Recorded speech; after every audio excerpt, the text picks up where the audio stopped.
Hello, everyone. This is the Game Design Live Chat. This week we have Nick Yu, who designed Adventure Tactics, and we are going to do a deep dive into this board game because Adventure Tactics is, it's a big co-op campaign game that's kind of based off of Final Fantasy Tactics. But yes, we're going to be talking about like all the things about how to go into different classes, how to actually start working on like a massive game like this. But first off, let's start off with Nick Yu. Like, let's tell who are you and what have you done? Hi, my name is Nick. I've been in and out of the board game world for about 7-ish years. I actually started by self-publishing my own game, Hero Brigade, and that was a self-contained card battler for two players, deck building and card battling, which is like two of my favorite types of card games. So it's like Magic meets Dominion and type Pokemon card battling.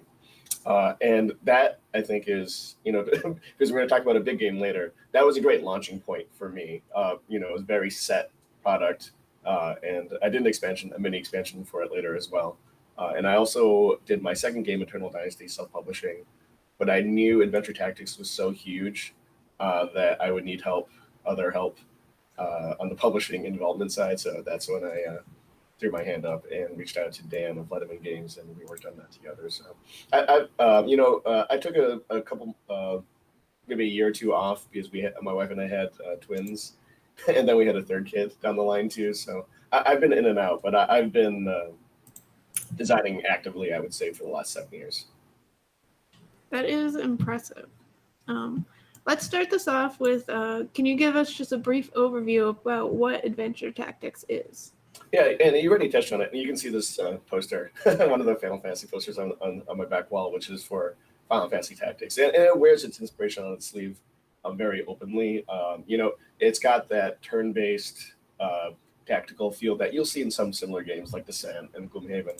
But what I haven't seen in the game, which I really wanted, so I'm like, I guess I just have to design it because this doesn't exist yet, is a game with such an open-ended class system where you can start off, with maybe a handful of basic classes, and it really does have open development where you can go to 20, 30 different classes, and you can freely move in and out. Like Gloomhaven is one of my favorite dungeon delvers right now, but you're basically stuck with that class, and you can switch, but you don't really know what that class is going to be unless you've played before.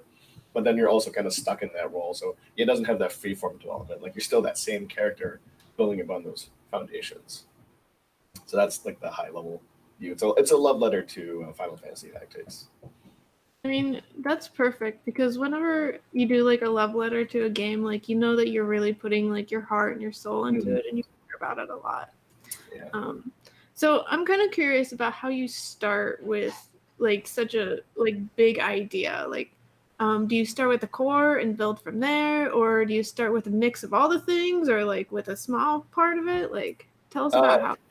I guess it started with a manic episode, really. Like Dan and I had a conversation about it, and that weekend I wrote like a 20-page document, and I had finished all the classes that weekend. But that was the part I started with because that's what I really wanted was the class system, right? That was the most important part to me. Like we can figure out, the turn-based tactics and how that works later, but what I really wanted was that class system. So that's where I started. That was my realistic buildable chunk. Is starting with what I wanted to see first, and then expanding from there. But I always kept that in my mind. Like this is going to be a grid-based tactical battler, right? So when I was designing the classes, it all started from there. So, did you just design all the classes? Like, how did you play test and like know you were going in a good direction? I didn't actually that first weekend. There was a lot of balance tweaks that obviously came out from testing later, but that core of the class mechanics actually held up pretty well. And I think it's because I had played so many games of that type. And even though this was a board game and not a digital game, I kind of knew already just from experience what would generally be balanced and what would not be. Like if you play a bunch of Final Fantasy games, Disgaea, other games of that genre, you kind of understand, okay, these are the general archetypes that we're going to see, and this is what's balanced and this what isn't. I mean, that's really good to know because I've played a lot of video games. I've never tried to like emulate that experience. Just because like board games to me are a different like social thing. Like I Right. play a lot of like one player games. But yeah, that is very interesting that I might just have the knowledge that just works to create a Yeah, giant game. yeah. Um, I think you might just building from your expertise, but you have to kind of be willing to try and throw it again, throw against, and see what sticks. Throw it against the wall. so how long did you work on Adventure Tactics before you could actually play test? Um, I would say probably a month or two before it was in a playable state, and everything was handwritten cards at first. This is back when you could play test in person easily, pre-COVID world. But yeah, this has actually been 3 years in the making. Okay. But yeah, But it was a couple months before I actually sat down with someone else to play test it. And for me, the rapid prototyping came within a couple of weeks, but it was a couple of months before I ended up showing it to Dan. so did you keep track of how many like major different versions there were? Like, and what I mean by major version is a version that like has a significant change or modification, and it wasn't like simply just balancing numbers. Yeah, there were about maybe 3.5, 4 major versions. I actually have on my Google Drive an archive of every single iteration of the game. So there's exactly 3 years worth of archives of design documents for tactics. Just because I thought it was interesting to kind of go back and look. But I would say 4 major iterations of major changes. Well, since you had a list, how many total iterations did you have? Wait, I'm gonna look right now. Let's see. Let's see. Count 106. 106. That is intense. So, some of them were smaller than others, but every time I made a change and updated the date, it was 106 versions. Yeah. Could you kind of take us through like the 3.5 to 4 major versions of the game and like how you got to like making that change, like whether it was through play testing or? Yeah. So the first change, the first basic version had the class system, and that was basically it. It was a skeletal grid-based system, but I always knew I love cards too, so it was all card-based actions and deck building. Um, so the first though, it was very bare bones. There wasn't a lot to it. The second version started adding more cards, more class mechanics, and different setups to the characters, so the character felt more customizable. The third version is where we started focusing on the boss mechanics, how the dungeon master, the AI, how that functions. And the fourth one was, I think, kind of an overhaul of all the systems, putting them together. So, where did you get started with like the whole overhaul process? Trying to unite all the systems. Yeah, so we kind of went a top-down approach. There were a lot of influences, and I really want to credit Ian Zhang. If you guys, I think you had Ian on for talk, right? Or he's been present. Yeah, he's in the Discord. Yeah, he gave he just came by randomly to Dan's house for a weekend, maybe 2 years ago, and we had a really interesting discussion about boss keys or Zelda type elements of unlocking. And I think he really helped push that final element, unifying all the different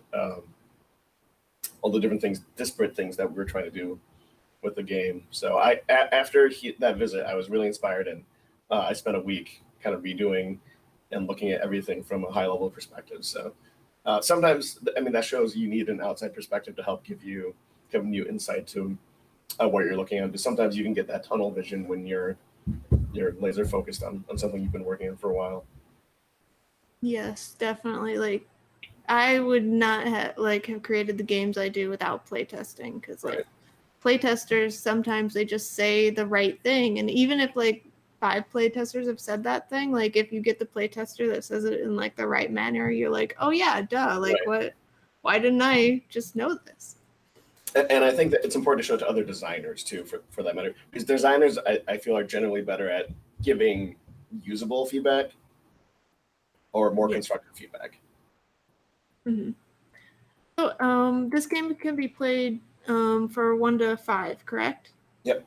Yeah. So fully co-op. So how did you kind of balance the different player counts with having it about the same difficulty? Yep. So that one really required a lot of playtesting. Like we had some basic formulas that I set up that were okay. This is each player should represent this amount of power, right? And so that means you have hit point scaling for enemies based on player count, and sometimes it would also require additional enemies and different abilities for the bosses. So there are a couple of encounters that may feel very different if you go in with just 3 heroes rather than 5, because you'll see different enemies, and also some of the bosses will have different abilities as well. I really like that. Like I've seen like in other games where it's just like more hit points, but like the fact that you have like different amounts of enemies and like different abilities, like that means that like it would be worthwhile to like play through the game with a different player count just to experience like how the bosses change. Right, and I don't want to say we didn't do that too, because sometimes that's easy balancing, right? But I wanted to make sure it didn't just feel right, as you said. Okay, it's just change the hit points. The only thing we did. Was that like one of the fun parts of the development, was to try to figure out like what abilities like a certain boss needed for 5 players versus like 1 player? Yes, absolutely. And the 1 player, we kind of cheated, right? It's really balanced for three to 5. Like if you're playing solo, you play 3 heroes. If you're playing 2 players, then each player has 2. So we didn't have to balance 1 and 2. So it's really 3, 4, 5. So that tighter range meant we didn't have to test for every single scenario, which I think balancing for 1 player versus 5 player would actually be really, really tough. But keeping the range to 3 to 5 made it a little easier. Well, and I mean that's pretty clever, because like you only need like what 3/5 the play testing to do that, because you know that the 2 works. And like if I was like super interested in classes like Final Fantasy, like yes, I want to play 2 different Right. players. Like Right. I would get so excited about that, like because I always like it's hard to choose which class you want. Like that takes Yes. me a while. But yeah, if you could just play 2 off the bat, like that's way more fun. Well, like, and even the 3, like usually like playing a board game as multiple players isn't like the best thing, but I think like since it's a co-op, like it works. Yeah, and I think that's some of the feedback we got early from the previewers too. Like Jeremy Howard, Jambalaya plays games. He mentioned that he usually doesn't like that as a mechanic, but due to the reasons you mentioned, being able to build out multiple different characters, he ended up really enjoying that aspect of being able to craft his 3 characters as they level up. Mm-hmm. Yeah, Jeremy is amazing, and he does a lot of solo play, so he would know. So when you were figuring out the different class systems, were you just all based off of like Final Fantasy Tactics and other tactics games, or did you come up with any like that were completely like unique and different? For the archetypes, there were definitely, we stuck to very familiar fantasy archetypes for the base classes. Fighter, wizard, cleric, rogue. Those are the ones that you expect to see in a lot of fantasy games, right? And so it helps to build off from something familiar. But then, right, we started getting a little crazier with the elite classes that you qualify. Like if you have 2 levels of fighter, 1 level of wizard, you can be a Dark Knight, right? So some of those core ones, yes, there are obviously nods to Final Fantasy Tactics, but I kind of drew from all the video games that I played. So you'll see some MMO type ones, like some pet classes, like you might have played in World of Warcraft or another MMO. So those kind of things, yeah. Like obviously it was inspired by Final Fantasy Tactics, but we didn't feel like we were, tethered or anchored by it. Like we could pull inspirations from other places. What's your favorite class? I like the Warlock. It has a invincible pet that you can extend your abilities and attacks from. So you can kind of send it one way, you go another way. And there's also a card in the deck that allows you to trade places with it. So it's got a lot of battlefield manipulation. So it's maybe not on paper, like it doesn't roll the big damage like some of the other range classes, but I think it's a really fun and powerful effect if you enjoy that kind of clever battlefield manipulation. Mm-hmm. Oh, Charlie asks, how do you make NPC enemies decks interesting? That seems like the hardest thing in games like this. Yeah, that was definitely a real challenge, because I feel like the core engine was kind of a winner idea, the class mechanic. But it also has to feel fun going through it, right? So again, I also borrowed a lot of inspiration from Final Fantasy Tactics, MMOs, and like Final Fantasy 14. Just think of all those fun boss fights that you've had in those games, right? Can you distill those mechanics to something that's interesting, and how do you replicate that experience on tabletop, right? A lot of those games are like movement fights, so you kind of have to discard those elements, but you can like I'm using a lot of gamer lingo, so I apologize. You can stop me anytime it gets confusing. But there are a lot of like rage mechanics, like when things hit certain tiers of hit points, um, they trigger different things within the enemies. There's ads, like different waves of enemies and different things that battlefield elements that the terrain, the movement. There's a lot of things that you can draw on, and that's what I try to do to make those encounters feel distinct. I know Dan's favorite one is what we call baby football. It's like an escort mission. One of your characters is carrying a baby, and you can pass it, like you can hand it off. But the goal for that one is not to defeat the enemies. You just have to make it from one end to the other. So basically, you're scoring a touchdown with the baby. So you can kind of look outside the box. It doesn't just necessarily have to be about the enemies. Those enemies are annoying. They try to slow you down. There are wraiths that respawn, so you can't permanently kill them anyway. So you can look towards just trying to set up. Each fight is supposed to be like this cool cinematic cutscene, this set piece. So that was the approach that I took to designing the encounters. So you don't have that exploration element like you might have in Descent or Gloomhaven, but each fight is like it's a boss fight or a cutscene.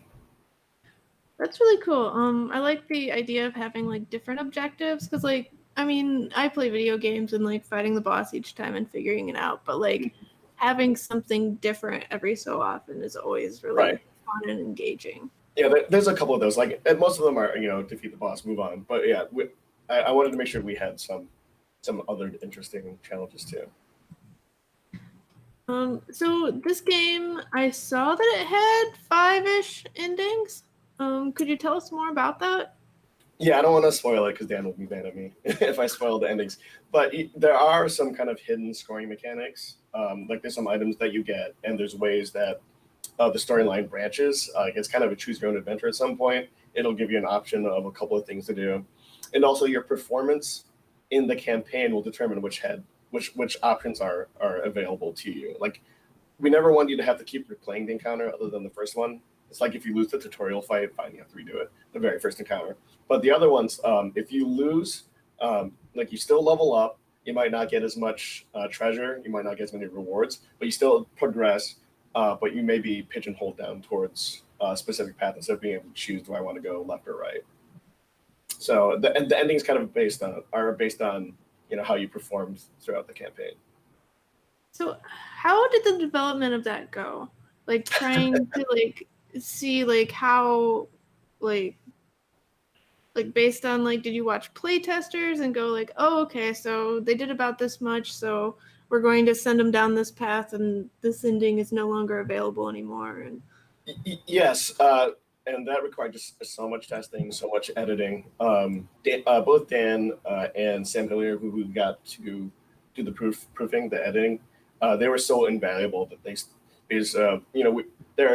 there's one hub where things kind of reconverge before they split again.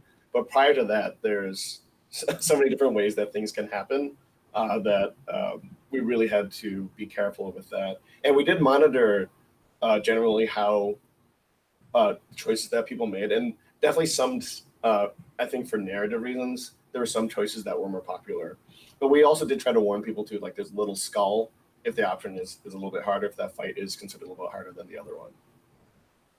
okay, it did require just a ton of testing and editing. so for like the story part of the game, like you said that you got Sam Hillier, who is he's an editor for the people that don't know. So do you think there was a lot of like play testing and just going forth with just like looking at the story like outside the game? Yeah, and we did that. We kind of mocked it up, like, okay, we won, we lost, and how can the paths diverge and converge? So that was definitely a big part to it. Did you put that like in front of anyone, like just okay, here's a story. Tell me like if it's interesting, and like just go through like a campaign without actually like doing a campaign. We never went that far, but for the next one, that actually sounds like a really good idea of a way to just test the narrative that way. So I wish we had talked to you a couple years ago, but that sounds like a great idea. But we did that kind of internally amongst ourselves, but not just we didn't just play test the the narrative. Unfortunately, that is a really good idea. Did you have any like tool? Because I saw at one point like a big graphic of like this. It was massive and huge and Yeah. had all these like branching lines. Like, do you have any tool to generate that? Yeah, Xmind. I didn't generate that one, but the ones that I did, Xmind is kind of like a mind mapping software, and you can just draw these dots and bubbles and lines and connections. So that was an easy way to get that graphical representation of that. But yeah, that just shows how crazy some of the branches are. So did you start with mind mapping, or like just like a chalkboard or something, or like how did all the stories and stuff start? I did start with a couple of bubbles, but then it kind of took a life of its own. And then we were kind of forced to do that mind mapping to make sure that we weren't making mistakes. But it started very linear, but that can be like exponential, right? Like if every branch can go two ways, then you just keep building, building, building. So we actually had to start pulling it back in, and that's where Dan was really invaluable too. He's like, no man, you got like I love this, but you got to rein it in. you got to pull it back in. Like this can't be like this is already a huge game. It's already gonna be like a 10-pound game. But if I was in charge of it, it would have been like a 25-pound game. How long does the game actually take to play? That was another one too. We wanted all these to be more bite-sized. Again, I love Gloomhaven, but if you played Gloomhaven, one map can take like 2-3 hours. And I have, I also talked about I have 3 kids now. Like I can't play through a Gloomhaven campaign anymore, unfortunately. Like it's tough, and you have to have that time commitment from all the players. So each encounter is geared to be 30 to 60 minutes, and most of them fall kind of in the middle, about 45 minutes. So they're all digestible chunks. Like in a 2 or 3 hour play session, you should be able to play 2 or 3 encounters, and you're going to see 10ish on a normal playthrough. So I would say you're looking probably about 15 hours for leveling up, like kind of in between stuff. So for one playthrough, you'll see about 15 hours, 15 to 20 hours. So over this entire game, what was the most difficult part of development? I think I touched on it. It was paring down, cutting back. Originally, anybody could be anything. There were no restrictions to class limitations. Like you could have 5 Dark Knights, you could have 5 Paladins, but because each class has its class card and equipment, potential equipment, abilities, and action cards, like the game already has like I think almost 1,000 cards. But if everyone could be everyone like that, it would have been several thousand cards. As I said, that's why I needed Dan to tell me, no, this can't be a 25-pound game. So but that also, I think it made things more interesting, allowed characters to kind of stand on their own. Because eventually, for games like these, someone's going to find the perfectly optimal, the min-maxed build, right? And if all 5 people do that, then that's no fun, right? You want everybody to stand on their own, and sometimes that restriction can actually make the game more fun. So that was it sucked for me to have to pare down, but it was actually good for the game in the end. Well, I agree about that. Like, because if you know like the right way to play a game, like I might look up like a video game or something and be like, what's the best class? And then like I'll probably choose the one the internet tells me to. Yep. But like you don't really want to do that with a 15-hour game. Right. Yeah, I never want people to feel pigeonholed too. Like obviously I built in some symmetries or synergies rather between classes that I feel would be fun and interesting and powerful, but I don't want you to have to do that to beat the game, right? Like hopefully you have fun kind of figuring out those things on your own. But yeah, I mean I expect within 6 months of the game being released, someone will release a guide, right, that says these are the best class combos. Like that's inevitable. Well, I think there'll probably be plenty of people that will say like what their favorite ones are, but like given like how cute the artwork is and well, how hard it is to get like 3 or 4 people together nowadays. Right. It'll mainly be like how fun do I think this particular player is. Yeah, I'd love to see Was there anything other than like the class system that didn't change much from the original version? The other one was the attack system. We went through a couple of different iterations, but one thing I wanted to know is I didn't want to roll to hit. That didn't feel super fun, especially if there could be 5 players and I attacked twice and missed twice on my turn. That's not fun, right? So instead of doing accuracy, like 90% chance to hit, 85% chance to hit, we actually did a lot of different dice. So you always hit or you always heal. You always do something on your turn, but the range of the dice is important. Like there's a white die, which is which is just a D3. So everything's kind of variance on the 6-sider. There's also the super what we call the swingy die. That's the black die. It's 1 1 2 5 6 6. So it's feast or famine on that die. There's a very consistent one. It's 2 3 3 4 4 5, and there's the blue die, which is better. Like the average is I think is 4.5. And you have different ranges, different variants, different averages, and that's the way you can kind of feel like, okay, I'm getting different results. I still get to roll dice because rolling dice is super fun. But I'm never not doing anything on my turn. I'm never just sitting there and be like, well, I wasted my turn or I didn't hit, right? Like if you play Dungeons and Dragons, like that sucks. Like you have to wait for all the other players and monsters to go and you didn't do anything on your turn, right? Well, in D&D, if you have a good GM, they at least have a fun story about how you failed. Right. Like you tripped over or something. But Charlie's without a GM, like to make that whole like, oh yeah, I failed into like something humorous. Right, you don't have the theater of the mind element, right? So you want to make sure the tactical element is fun. And Charlie mentioned in chat, like XCOM, right? Like the 99% sniper hit, it's always terrible. Because, the 99% of XCOM games, it's not necessarily 99%. So throughout this whole experience developing Adventure Tactics, what was your biggest learning experience? I think it was putting everything to digest, making everything into digestible chunks, not just for the player, but also as a designer. I had to focus on one thing at a time.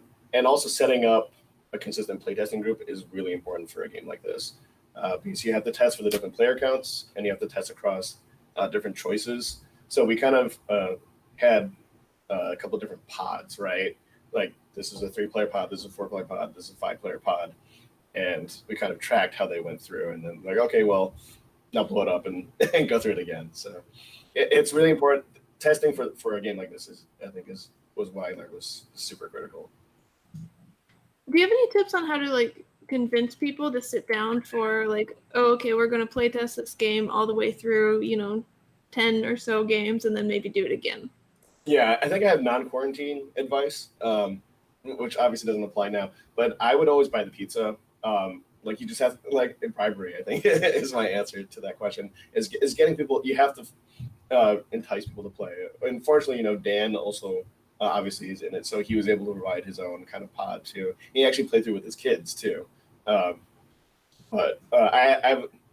the trick is to, and I've been doing this for a while, so I kind of have cultivated a lot of gamer friends and fellow designers who are willing to help out.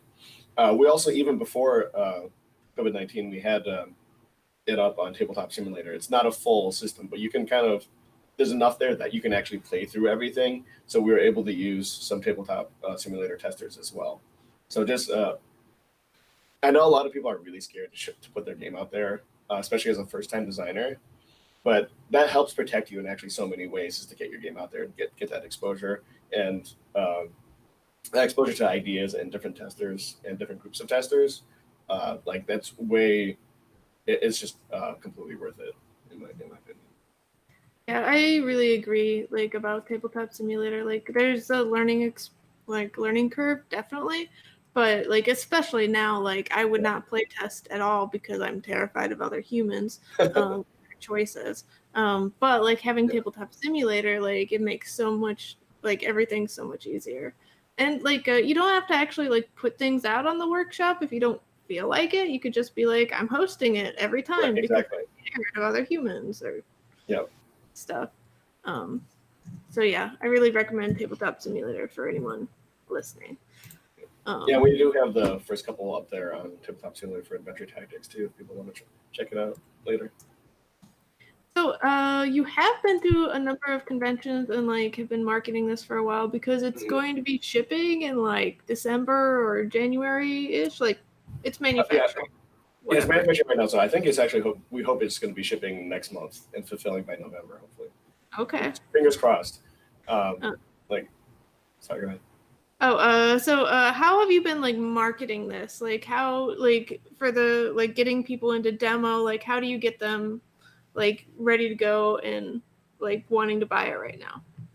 Well, I mean, as you mentioned, we went to a lot of conventions pre-COVID-19, so that was a big part of it. Like, the concept kind of sold itself that we found. Like, when you say this is board game Final Fantasy Tactics, people were like, like, yes, I want that. Um, and just the art is really important to like that's your shelf presence here, right? Or your table presence for a convention. And a lot of Dan has been great too, and we actually hired a consultant. Anna Maria, you may be familiar with it from Girls Game Shelf. Uh, that's not something that's naturally in my wheelhouse. I'm a bad person to ask about that. That's more of a like a Dan skill, and where I thought that was important to have him on board for the publishing and marketing. So if it's not in your wheelhouse, make sure you find someone um, who does have that skill. But I did self-publish my first couple of games, but I was out there at BGG, I was out there at conventions, but there was so much more I could have done and better. I think if I'd known more, or that was more naturally in my skill set. Mm-hmm. Yeah, marketing is pretty hard. And like, well, the whole process of being a designer and a publisher, like if you want to do both, it's having like 500 skills or Yes. something like that. And obviously, as an indie publisher, the more you can do yourself, like the better it is, because it's obviously you're saving money, you're saving on time, and you kind of have more control over the final product at every stage. But that's I think a whole separate question. But I found that having been on both sides, I prefer sticking mostly to the designer/developer side of things than the publishing and marketing. Mm-hmm. So if anyone has any questions, just let me know. But we'll keep going. Is there anything else you'd want to share about Adventure Tactics or anything we skipped over? No, I think we touched on all the major points. This is hopefully, like, I know I'm being a chatty Cathy, because I do love this. Like this is a passion project for me, and hopefully that comes across. So, if you did another campaign game, what would you do different?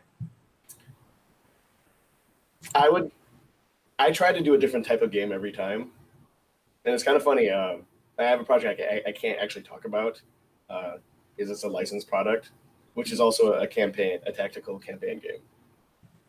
So it's a very different system. Obviously, it's based on a property. So we kind of went away from the class system and went to a more traditional fantasy that you'll see with like Descent and Gloomhaven. So, so to that end, I tried to make combat very different. It's more action based rather than card based, which is what we did with Adventure Tactics. So even within the genre, I think there's a lot of things that you can play around with. But I'm planning on keeping that kind of choose your own adventure path system, because I think that's really interesting and allows for more replayability. Okay. Matt had a question. If you were starting from fresh with Adventure Tactics, but knowing what you do now, what would you do different? Well, it definitely make the design process a lot easier, because I would know all the different paths not to go down, right? But in some ways, that those all help the game grow. It's okay to do too much, but with the knowledge I have now, I would know where to cut immediately, and that would have definitely streamlined uh, development. But I always like to think that you should start with too much and pare down rather than. Obviously, you're starting with a skeleton and you flesh it out, but throw all the ideas out. When you're brainstorming, when you're doing the whiteboarding, and the early rapid prototyping, because you'll never know what will end up being a really interesting part to your game. That's also how my designing goes, where I always have way too many ideas, and then like it's the whole getting down to which ones are actually like the best out of like the 200 I've made for a certain game. And we talked about in the chat, the Discord a little bit too, interesting versus fun too, right? There were a lot of ideas that I thought were interesting and great, and they were, quote unquote balanced, but it wasn't necessarily fun to actually do those things.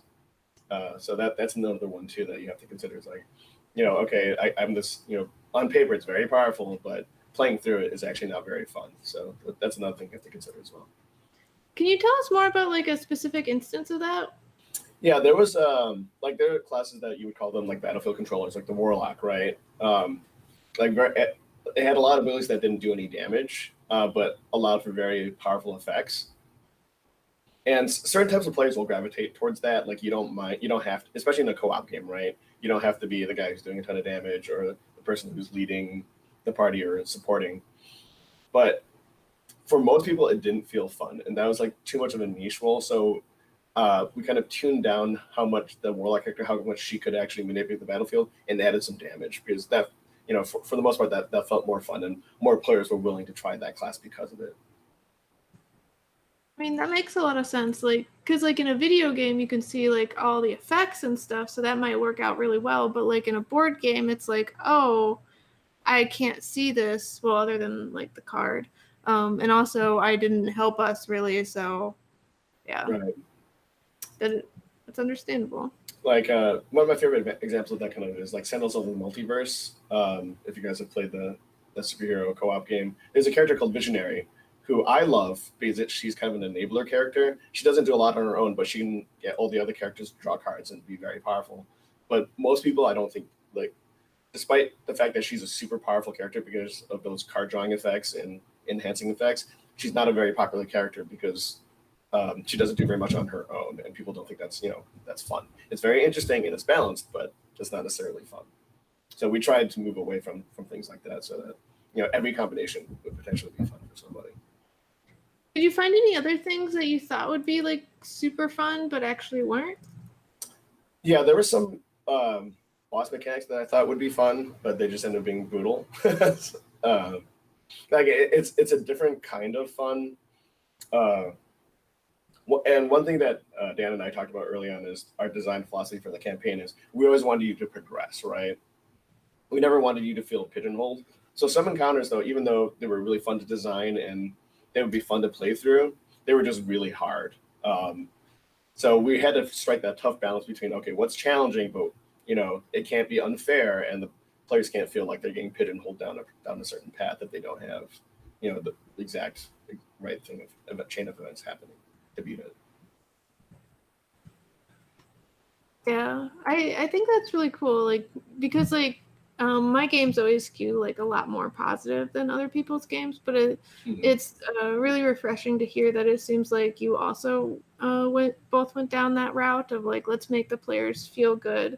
Well, especially on a campaign game because like you're not going to make it all the way through the campaign if you just feel beat down. Right. Every time. Right, and that's okay for a certain type of game like Gloomhaven. Like it's okay because the overall aesthetic, the theme, the feel of that game is like that. Adventure Tactics, you mentioned the art, like it's kind of cute and funny and quirky and fun, and maybe this is more of a family type game for that. So we didn't want, like Dan plays with his girls, like we didn't want his daughters to be like, oh, what's this? Like this isn't fun. Like we're just getting destroyed by enemies every turn. That's not fun for them, right? Mm-hmm. Yeah, well, and that's also like a very important point to make about the whole aesthetic of the experience because like if you are going to make like a cartoony thing, it should be family friendly, and if it's not, then you'll get people that buy it for the art and then will be like really unhappy with it. Right. So like making it so that the buyer buys something that they will probably enjoy is really good. Yeah, that's an important thing that I learned through my first couple of projects is that the art really matters. Art direction is hugely important in a tabletop game. I mean, everybody has that one friend in their gamer group where they buy off the box art, right? They don't look at the reviews, they don't look at everything else. They kind of look at the box art and be like, and flip it over to the back and be like, yes, I will buy this game based on that. So, in all of the development, what was the hardest decision for you to make? Oof, so many. We talked about it a little bit earlier. Something that was cutting down things that I loved. As I said, I really did love opening classes for everybody and all possibilities. But I realized that was a necessary cut. and just for practical reasons too. As I said, that cut down on our cards by several thousand, by a couple thousand. Like anytime you can cut a couple thousand cards out of production costs, that's a choice that you make. But eventually, and that's where a digital game is not restricted that way, right? Like there's no physical cost, there's no production cost, right? There's no shipping costs. You can do whatever you want. But in a card game, so it was interesting to kind of apply those video game rules to a physical product and say, okay, how can we make it feel like that, but within like with these physical constraints. So, do you have any advice for other people? Because I know cutting is the hardest thing, convincing yourself to do it. Like, do you have any advice for other people that are like, hey, I love this, but maybe I should cut it? That's why I'm a big fan of rapid prototyping too, because you can try it both ways, right? Just do it, just cut it, and then try it, and you'll find out very quickly whether or not I think it was a good choice or not.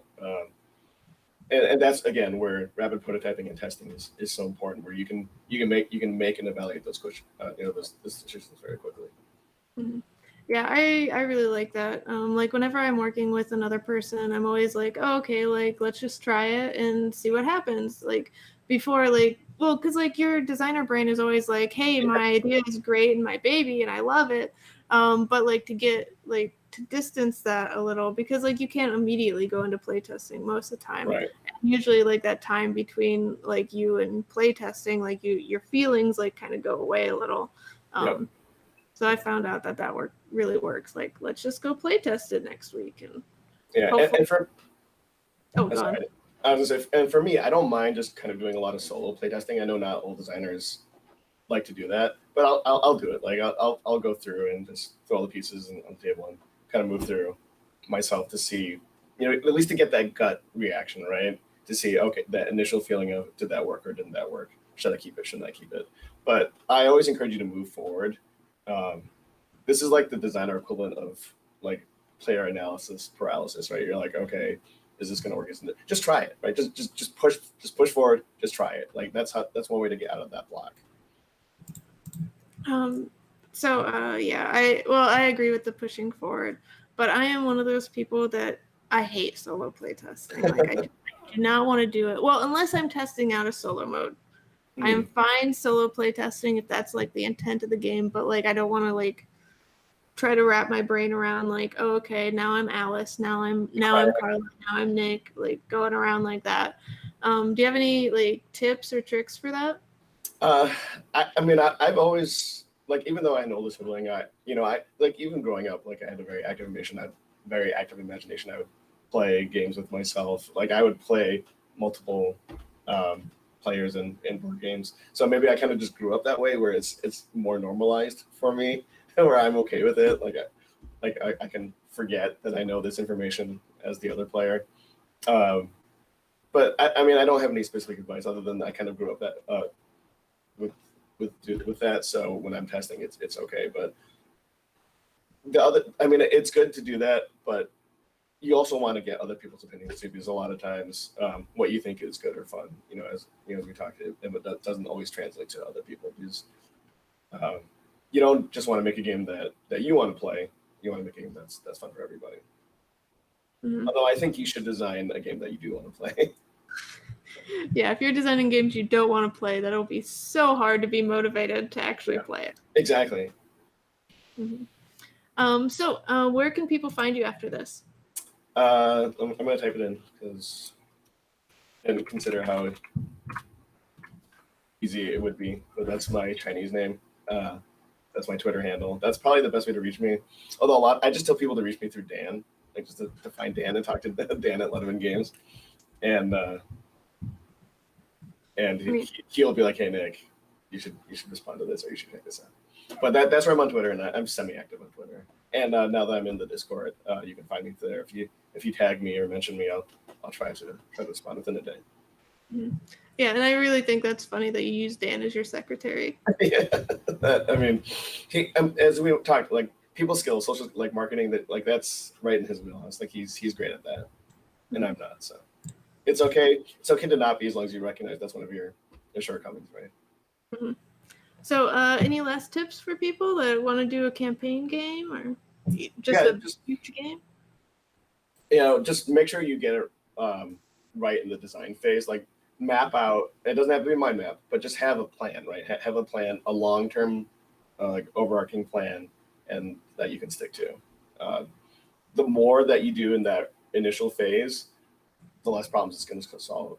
It's cause later on, and you get that with coding too, right? We talked about different languages, different setups. Like the more you think about it in the beginning phase, the less you're like, oh gosh, I made this mistake that's going to cascade down forever, and that it's going to haunt me. So try to iron that out in the planning phase. Okay, I mean that is perfect advice because it works in both coding and in life. Plan it before you just leave your house and you're just wandering. Right. Thank you so much, Nick, for being here. I've learned a lot about making a campaign game. And for anyone that wants to participate in the Game Design live chats, you can join the Discord at weirddraftgames.com/Discord. We do this every Sunday at 2 p.m. CDT. And I hope you all have a great weekend. Thank you, Charlotte. Thanks, everybody. Yeah.